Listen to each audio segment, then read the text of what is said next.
Salam vatandaşlar. Benim bugün çıkış etmemin sebebi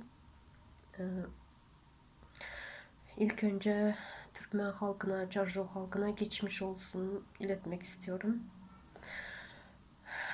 Kaç gündür Türkmenistan'da, Lebap'ta, Çarşov'da internet yoktu.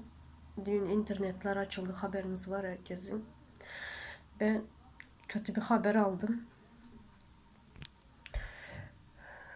Benim klastaşım ölen Coray Hemra diye böyle Harasat'ta üstüne yani Şamal'da öğünde üstüne Şamal'da şifre düşüp yani tahtanın mihı kellesine giren mi o Şamal'da ölen klastaşım.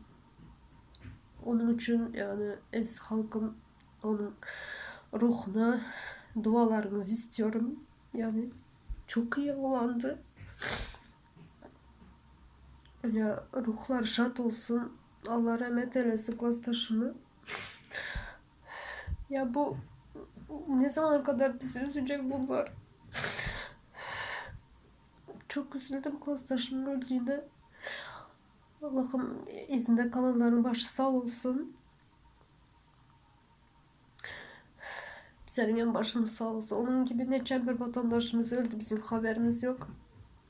Lütfen kim ölen olsa, kim yani yakın kardeşleri ölenler var olsa böyle çıkıp videoda ya haberini verin. Ya çok üzücü haber. Kusura bakmayın vatandaşlar.